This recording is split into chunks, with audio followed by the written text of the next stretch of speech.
നമസ്കാരം. ഫോർട്ട് കേരള ന്യൂസിലേക്ക് സ്വാഗതം.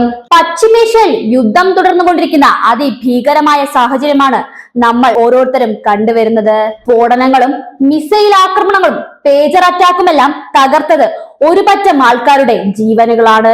ഇസ്രായേൽ നരഹത്യ തുടർന്നുകൊണ്ടിരിക്കുമ്പോഴും നെതന്യാഹു ഒരു സൈഡിൽ ഗൂഢതന്ത്രങ്ങൾ മെനഞ്ഞുകൊണ്ടിരിക്കുകയാണ്.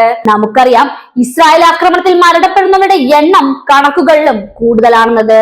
എന്നാൽ ഇപ്പോൾ പുറത്തു വരുന്ന പ്രധാനപ്പെട്ട വാർത്ത എന്തെന്നാൽ, ഗാസയിൽ നടത്തുന്ന യുദ്ധത്തിൽ വിജയം കൈവരിക്കുമെന്ന് പ്രഖ്യാപിച്ച് ഇസ്രായേൽ പ്രധാനമന്ത്രി ബെഞ്ചമിൻ നെതന്യാഹു രംഗത്തെത്തിയിരിക്കുകയാണെന്നതാണ്. ഹമാസിന്റെ ആക്രമണത്തിന് ഒരു വർഷം പൂർത്തിയാക്കുന്ന മുന്നോടിയായാണ് നെതന്യാഹുവിന്റെ ഈ പ്രതികരണം. ഗാസ മുനമ്പിലും ലെബനാനിലും നടത്തുന്ന പോരാട്ടങ്ങളിൽ നമ്മൾ വിജയിക്കും, ഇറാനെ ആക്രമിക്കാനും നമ്മൾ ഒരുങ്ങുകയാണെന്നും നെതന്യാഹു വ്യക്തമാക്കി.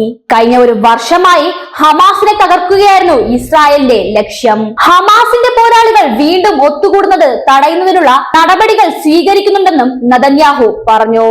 12 മാസങ്ങൾ മുൻപ് നമുക്ക് കനത്ത തിരിച്ചടിയുണ്ടായി, എന്നാൽ യാഥാർത്ഥ്യത്തിൽ തന്നെ നമുക്ക് മാറ്റാൻ സാധിച്ചുവെന്ന് നെതന്യാഹു കൂട്ടിച്ചേർത്തു. ഒരു വർഷം പൂർത്തിയാകുമ്പോൾ ഹമാസിന്റെ മിലിറ്ററി വിഭാഗത്തെ തകർക്കാൻ സാധിച്ചുവെന്ന് ഇസ്രായേൽ സൈനിക മേധാവി ലഫ്റ്റനന്റ് ജനറൽ ഹെർവി ഹാലേവി പറഞ്ഞു. അതേസമയം ഇസ്രായേൽ തുറമുഖ നഗരമായ ഹൈഫയിലേക്ക് ഹിസ്ബുള്ള റോക്കറ്റുകൾ അയച്ചു.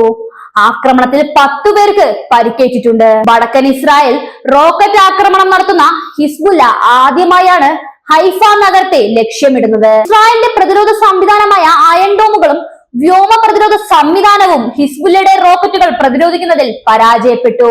5 റോക്കറ്റുകളാണ് ഹൈഫ നഗരത്തിൽ പതിച്ചത്.